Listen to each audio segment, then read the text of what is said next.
ini dong. Menerima penjelasan, alasannya apa? Kenapa ditangkap? Alasannya apa, Pak, ditangkap? Pak, alasannya ditangkap apa, Pak? Pak, tolong jelasin dulu, Pak. Alasannya ditangkap apa, Pak? Tangan saya. Jangan pegang aja kok. Gak mau saya, sakit tangan saya sakit. Dia di merah nih. Nih. Gak mau saya. Pak, tolong, Pak. Bapak jelasin dulu karena kami berhak untuk mendapat penjelasan. Alasannya kenapa ditangkap? Tolong.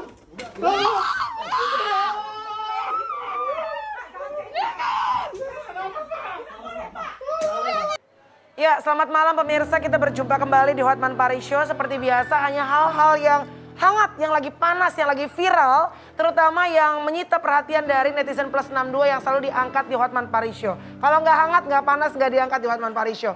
Tadi ada salah satu video yang beredar dan sempat viral dan banyak banget mendapatkan tanggapan dari para netizen. Mengenai penangkapan dari Dr. Richard Lee yang belakangan ini benar-benar heboh sekali, banyak pro dan kontranya. Abang sendiri udah lihat dong? Sudah. Sudah lihat. What do you think? Sebagai lawyer seperti apa? Kalau secara juridis formal, Oke. memang kewenangan polisi untuk menangkap. Oke. Secara juridis formal. Ya. Apabila diduga ditemukan 2 alat bukti. Oke. Tapi yang menarik di sini adalah histerisnya, istrinya, histerisnya itu yang bikin jadi heboh. Apalagi sampai digendong ya Bang? Ya, dan apalagi orang taunya ini hanya kasus pencemaran nama baik itu loh. Itu yang bikin sehingga kok dianggap begini, kok kasus ecek-ecek, kok cara nangkapnya begitu. Karena orang taunya hanya pencemaran nama baik, skincare lagi kan. Itu, jadi dianggap kok keterlaluan itulah sementara waktu itu. Baik, tapi itu kan dari tanggapan Abang nih sebagai orang luar ya Bang, yang juga mungkin mengerti hukum. Tapi banyak satu nama yang menjadi terkait juga, salah seorang artis yang dikaitkan juga dengan beredarnya VT barusan, yaitu adalah nama Kartika Putri. Nah pas banget Bang malam hari ini supaya kita bisa mendengar dari, ya mudah-mudahan nanti at some point Dr. Richard juga bisa datang ke sini, kita bisa tahu dari dua belah pihak seperti apa sebetulnya. Kebetulan sekali pemirsa malam hari ini sudah ada Kartika Putri, kita langsung ngobrol-ngobrol ya. Ini dia Kartika Putri.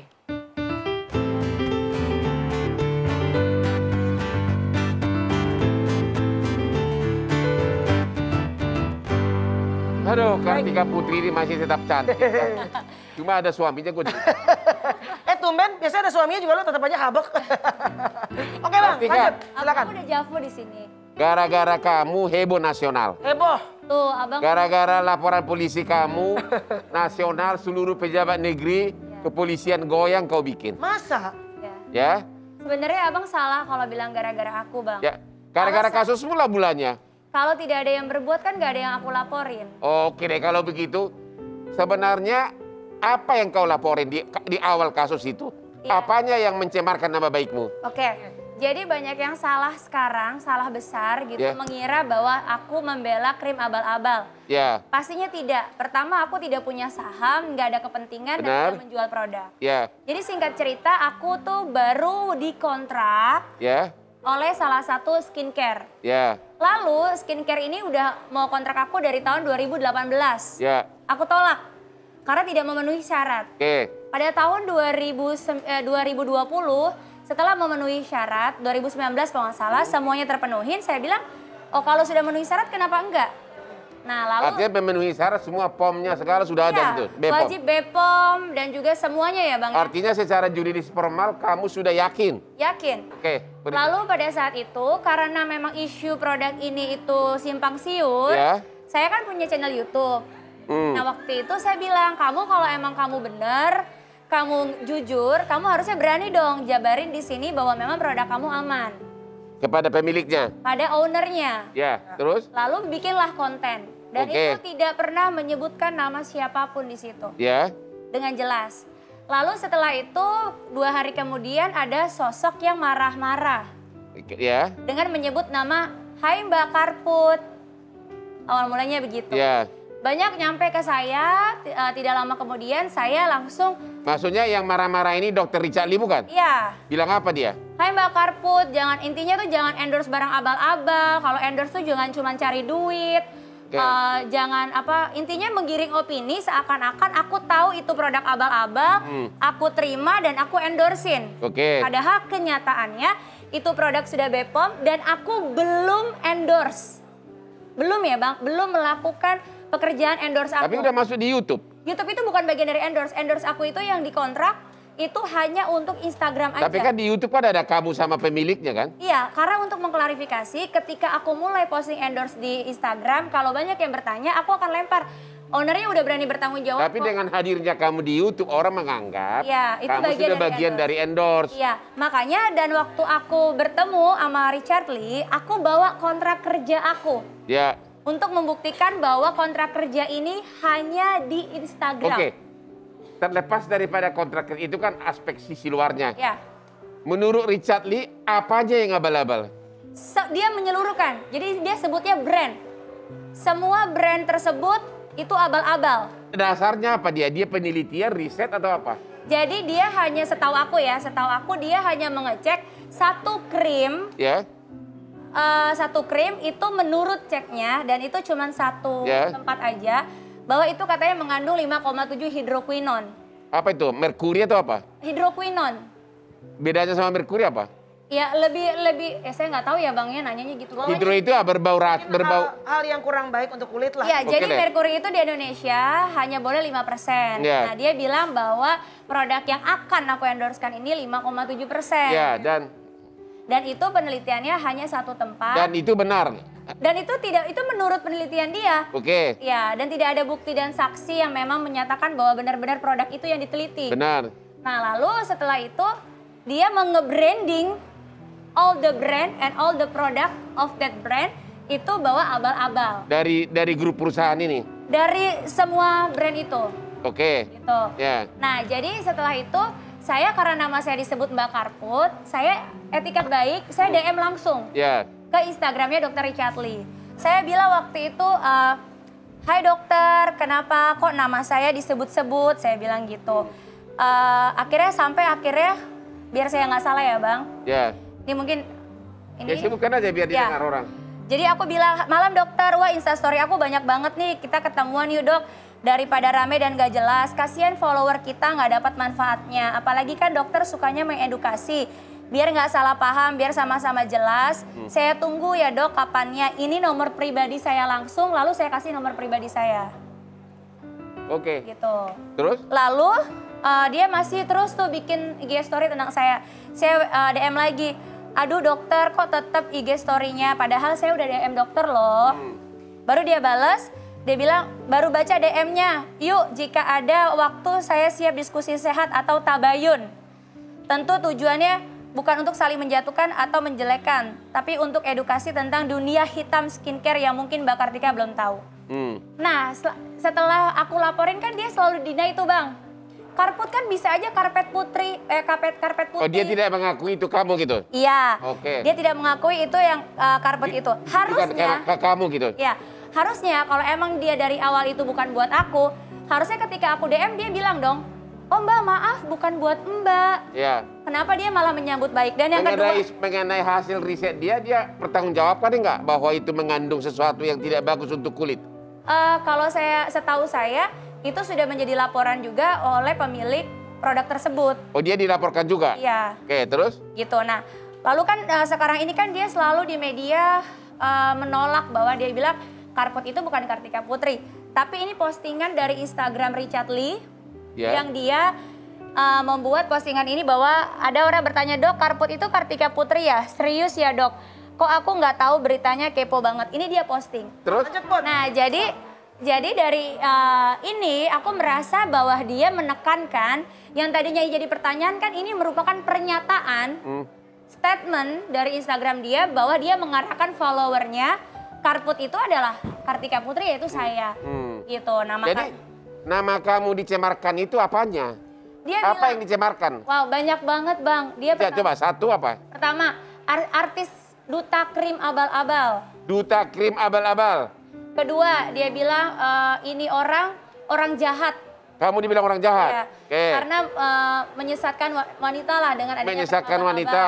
Terus dia bilang saya itu hanya mencari duitnya aja. Mencari duitnya saja. Terus dia hina juga, jangan-jangan ini nggak pernah diajarin sama keluarganya ya. Tidak pernah diajari keluarganya. Terus ada juga dia tulis juga bahwa katanya mendingan soal pakaian saya lah Bang, gitu.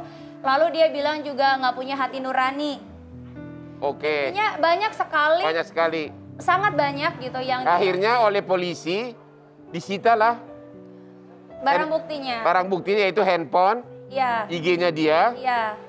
Diblokir semuanya, emailnya juga disita. Jadi gini Bang, biar kita detail, jangan sampai penyidik dikira berpihak atau penyidik seperti yang sekarang beredar ya Bang. Jadi kenapa proses hukum ini lama? Penyidik juga akhirnya padahal saya cuman melaporkan kerugian saya pribadi. Gak ada urusannya sama krim-krim. Karena saya bukan ownernya dan saya gak ada kepentingan. Tapi terkait kasus saya, akhirnya penyidik juga membawa produk tersebut ke BPOM. Dan nyatanya hasilnya itu 1% aja. 1% apanya? Hidroquinonnya. Berarti salah dong yang disebutkan. Iya, jadi tidak sesuai dengan apa yang disebutkan. Berarti tidak bahaya untuk kulit gitu? Tidak sama sekali. Sekarang sesudah itu polisi kan kasusnya kan tersana. Disitalah semua handphone. Disita handphone. Emailnya disita. Emailnya disita. IG-nya diblokir. Iya. Dan mendapatkan izin juga dari pengadilan. Betul. Dan itu sudah ada ketetapan pengadilan. Ya, saya tahu. Ya. Pertanyaannya adalah sesudah IG ini disita, apa yang terjadi? Katanya dioperasikan lagi gitu. Iya, jadi disita itu saya lupa tanggal pastinya, tapi di bulan Juni. Ya.